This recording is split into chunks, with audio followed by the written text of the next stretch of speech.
Some background first. I'm Rachel, 29, and I finally cut my mom Patricia off for good after piecing together all the lies she'd fed me since I was a kid. It started small, but grew into this whole web of financial crap that kept me stuck close to her even after I moved into my own apartment in the city. She always acted like we were barely scraping by, giving me this $85 weekly grocery allowance well into my 20s whenever I visited the Midwest suburban family home on weekends.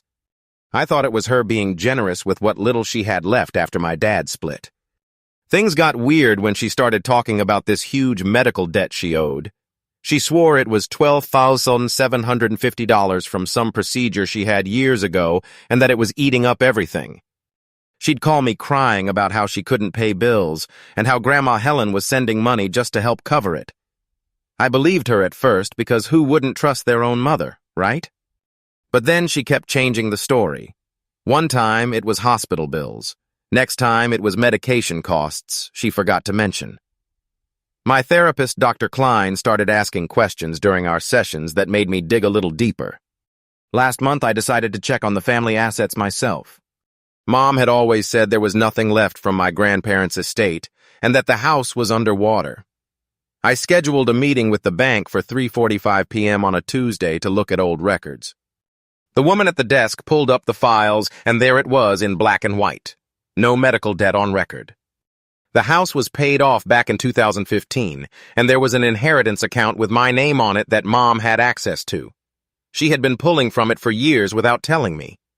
I called her right after, and she picked up all sweet like nothing was wrong. I said, "Mom, why is there an inheritance account I never knew about?" And she laughed this fake laugh and went, "Oh, honey. That must be a mistake on their end. You know how banks mess up paperwork."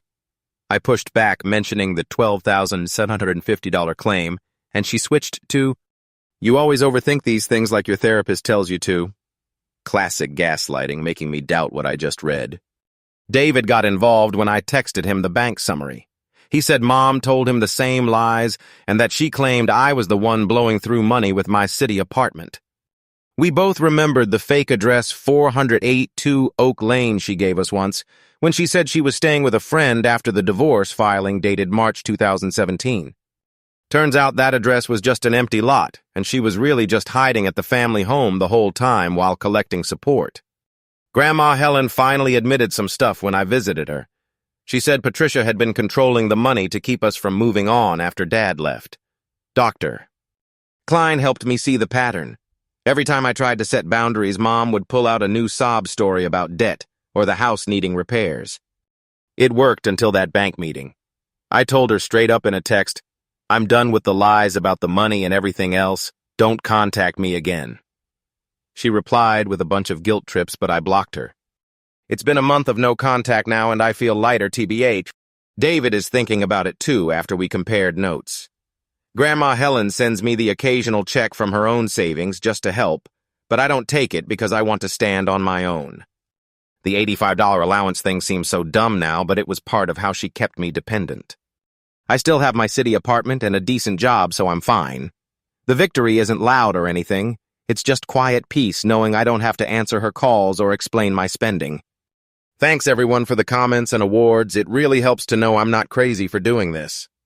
Quick update. David texted last night saying he's going low contact too after Mom tried the same medical debt story on him again. Feels good not to be alone in it. I still see Dr. Klein every other week to unpack the gaslighting, but each session gets easier. No more pretending the family money situation was anything but what it was. Patricia can keep her stories to herself from now on. TLDR, discovered Mom's years of lies about $12,750 medical debt, inheritance, house and divorce assets, then went no contact for good.